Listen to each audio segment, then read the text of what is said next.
I'm going to spend a little time talking about fashion, just because I think it's a nice segue out of popular culture. Um, Lately, I haven't really been thinking very much about religious symbols and what people like to wear to kind of help them stand out in some way, to kind of um, almost identify something that they believe in. And I'm not very familiar with the different symbols that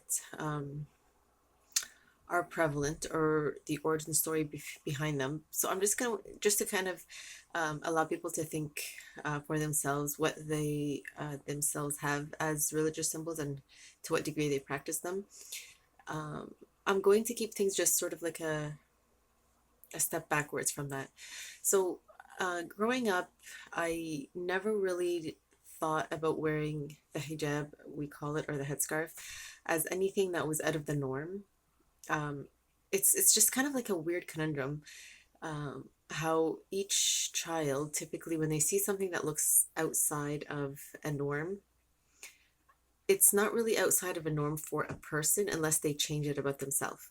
So they see diversity in a way that's specific to one person. So for example, if I was one day to go in with blonde hair, then they would say, oh, your hair is different, and then they'd want to know, oh, your what color is your hair? And then they'd want to understand, like, what happened to your hair, like how did it change? So in that case, they're not really comparing between people and people. So it's just to say that um, they might notice that somebody who has blonde hair, that's just their norm. Like it's not something that's has value judgment in any way. So the first time I realized this was when I used to teach at a Montessori school. I think I spent just a year there, maybe a little bit over a year. And one boy who was, I think, 4, he was a pretty young toddler, maybe a little bit younger than that, or like a junior preschooler. But anyway, one of the teachers that was there, the director says she would wear glasses. And one day he just came in and his language was still developing. So he just was like, glasses. And she was kind of taken aback by it. She's like, yeah, I it kind of like in her mind it reinforced what she may have already picked up on, and she's like, yes, I will wear them later. So in this way it's almost like, how do children see? Because if for them everything is already normal, but we're socializing a certain way of thinking and looking, and then with that they kind of grow up and think, oh, this is the way we are supposed to think, which is compare, like there is something that society almost sees favorably and this is what we're supposed to do. So how do we know what to assume is favorable, for example? Because we know that fashion is something that we enjoy kind of changing up and maybe having, especially like if you live in a place like Canada where there's a lot of seasons, it's sometimes nice to look forward to like different colors that are coming out or different fashions, and how to understand that within somebody who may have to dress like immodestly, for example, in a certain way. So they don't necessarily get to look forward to that as maybe someone else who maybe doesn't um, take that into consideration very much. So thinking about that, I almost want to wonder, um, what is it to think that somebody is dressing modestly? Because this is contentious. I know growing up, maybe in the early 90s, the whole idea about how a woman dresses kind of used to say something about what she expects to be said about her. I don't know if that's the rhetoric anymore. I don't feel like it is, but it because I chose to take the hijab off, I think like 2 or 3 years ago. Like I mentioned in one of my videos, I don't feel like I've been treated very differently, other than that some people who may have, actually no, even people who have seen me, who maybe have known me from the past, they don't even mention it. It's just like, people choose to take it off and that's fine.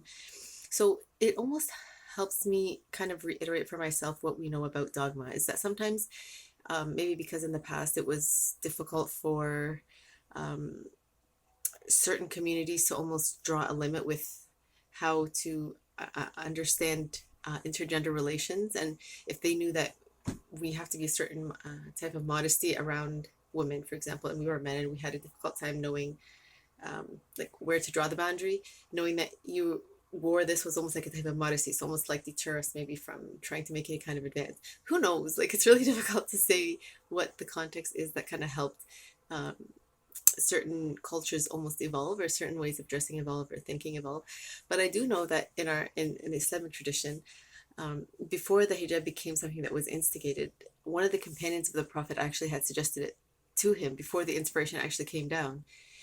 So it was almost like maybe it is because it's just like a cultural thing, and it was something that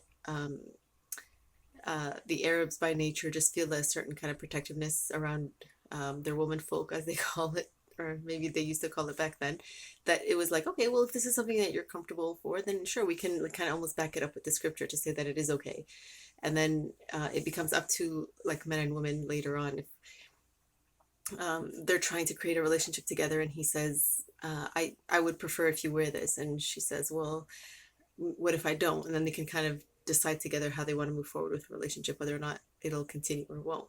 So having these ideas, I only gave the hijab as a symbol because it's something that's it can seem kind of contradictory. It's growing more and more as a cultural thing, kind of like a fashion thing, like coordinating colors or wearing it in different styles. Sometimes wearing it to cover the neck, sometimes not. And all of these things I find are it reinforces the evolution of things, but it also allows us to open up more about gender relations and how comfortable we feel with talking about things that concern us now. Where before, a lot of these used to be taboo, and it used to be, no, this is the expectation, and this is what the Prophet used to do, and therefore we're going to continue doing it.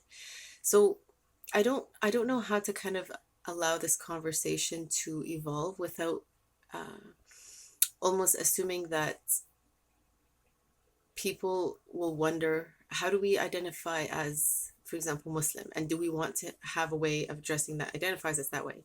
Because it kind of goes back to what I was thinking earlier on is, I mean, who's to assume that the majority of the world aren't monotheists or aren't on a spiritual path anyway?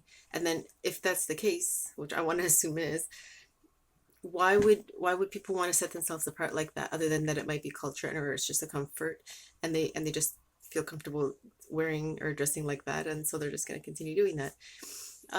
My argument could be that in some places where women's rights aren't maybe as established, maybe that could be a way of saying, I already have a boundary about my body, and I would like you to respect that. That could be one thing. But I don't know. I'm just curious about how popular culture is evolving, and how the way we dress can signify something more than modesty. And that can kind of lead us to behavior. And is there a way of speaking sometimes, like with gender relations and people trying to almost communicate interest in somebody else? Like I noticed just growing up, people would often comment on my smile, and for me it was never really a thing. It was just like, I'm just like a genuinely I think that I'm approachable, or like when somebody would greet me or something, I wouldn't even greet them back. It was just like, if you make eye contact, you just smile and you keep walking. But I don't know that in like the Western world that that's possibly not communicated as, I'm personally interested in you and I'd love to maybe further um like further investigate that with you, or like maybe so it's really difficult to know what these subtle meanings are if you are growing up in a culture, or you're used to, if I do smile but I'm wearing the hijab, it won't mean anything, but if I take it off and then smile, are things different now, and am I supposed to know how to react? And what if I don't? Like, what are people going to say? So it's for these reasons that I think that it's important to talk about these questions, and maybe even allow people to think about them if they hadn't before. Because I remember the movie Hitch when it came out several years ago. One, we had kind of got together, just a group of girls, and one one of the girls mentioned that she watched it, and she's like, I'm almost happy that in our like traditional Muslim communities, we have sort of like a arranged or sort of chaperoned way of getting to know each other across gender, so that when we do get together, um, we can almost have like people kind of like help matchmakers, like kind of, hey, are you interested in this person? And then do you want me to ask for you? And then from that way, it almost kind of can evolve into a relationship. At the time, I didn't really give it much thought. I was just like, yeah, yes. But I don't know how, like, what the ins and outs of that are, because for me, the drawback was whenever we used to have family friends almost suggest somebody, like, do you think, like a suitor almost, like, do you think Hiva would be interested in, meeting this person? How are you to know, right? And it's almost based on who that person that's referring you is and who their friends are and what they think of you. And then you're almost already limited. And like, are we going to have the same kind of outlook? Because I don't know, Islam is very, very diverse and everybody's understanding is, as you can tell, very varied and can be very nuanced. And then if you keep saying no, no, no, people are gonna be like, what is her problem? Like, are you just really picky or like, what is it? And then if that's all you're almost allowed within your zeitgeist or within your tradition, then it's almost like, that's it. I don't have anybody that I can kind of get to know, which is almost like a missed opportunity because you feel like you've just missed out on so much life because a comfort or like a dogma is being perpetuated forward without being really reviewed or revised in any way. So I don't know what it's like from a guy's perspective. I don't know, like sometimes stepping out of a tradition or like a cultural language or stepping outside of some faith tradition. Sometimes it's easier if people come from like a similar kind of traditional background. So it could be someone who is familiar with like the Bible or the Torah or the Quran, and then at least you have some kind of bridge with like raising kids to kind of refer back to if that's like a goal. But it almost assumes that the majority of Muslims have a significant understanding of what the tradition is in a way that they would be allowing themselves to stick to it rather than just a cultural kind of surface understanding of we like to identify in this way because this is our culture and we like the foods that go with it, we like the music, we like, so it's more of a cultural thing rather than just straight doctrine or, and that could be a generalization too. It's really hard to say. So the reason I'm putting this out there is because I do feel for women who have been divorced, for example, or widowed really young, and it's almost like it was already very, very difficult to find somebody to be compatible with, and who even knows if they were compatible to begin with, like if you were to measure it, right? And then to lose that relationship and then feel like, oh my God, I have to do this again. And what if I have kids? Like, is that it? I'm just stuck as being single now or like a divorcee for the rest of my life. And I've got these kids on my own. So I think bringing this to kind of some kind of platform where people can feel comfortable talking about this and they don't feel like a type of we have to hide or can somebody do this for us, because women were typically expected and maybe to some degree still be kind of demure and kind of subdued in a way. And I don't know that that's the same for every family or if it's still being reinforced. And what the problem is with being a little bit more outgoing or vibrant or wanting to be someone who can voice their opinion with confidence. And what is it that can undermine that? Like from a guy's perspective, what is it that would look like if someone can voice their opinion in a confident way? Why would that be upsetting to anything or anyone? Because if anything, it could help with raising the children, right? Because you want to have somebody who can say, if there's something that's a problem that needs problem solving, I know that at least between one or the other of us, we can help these children kind of grow up to be able to be confident in the world. And if they decide to further understand what their tradition is, they can stand up for it, for themselves around it. And you want that, excuse me, to be something that is instilled in families, not just within these Orthodox traditions, but across the board, like just with everybody. So I'm going to leave it at that.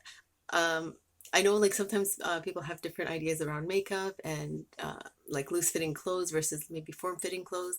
And the idea behind it was always like traditionally in the past, it was again to kind of keep everybody within a certain kind of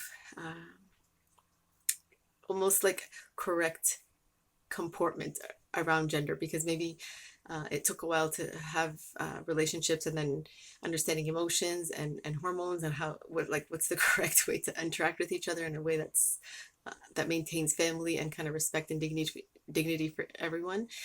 But now that we're in a postmodern world and we're watching movies and there's so many different ways that people do get together, why not revisit that and just kind of wonder, like, to what degree would the way a person dress communicate anything about their piety or their sense of spiritual life or the richness that they have inside, regarding just the world and how the universe works. So this is something I almost speak of it about it from the woman's perspective, as though guys aren't pious or don't have this conundrum either. But I'm almost upset about the fact that usually if guys are considered pious, they usually end up feeling like they have to look like they're rigid and they have no flexibility of ideas. And it's just, they've stripped the spirituality from their lives. And it's just, if we follow these rules, we'll be fine. So to revisit that and understand what is mysticism and why have we taken it out of the tradition, like a sort of spiritual understanding that is known to kind of soften your heart. So it makes it sort of want to listen to the words and almost the rhythm rather than just constantly trying to find rulings and what's the best way to be in the world. Because in doing that, it almost takes away from the joy of living, right? And it just becomes a set of, I have to do this to meet this to end up going to heaven, and then that's it. But when you revisit it from a cycle of life and birth, and there's so much more meaning that we can add now into what we maybe had as like a skeleton of what the tradition was 1400 years ago, then it becomes a little bit more relaxed, I would hope.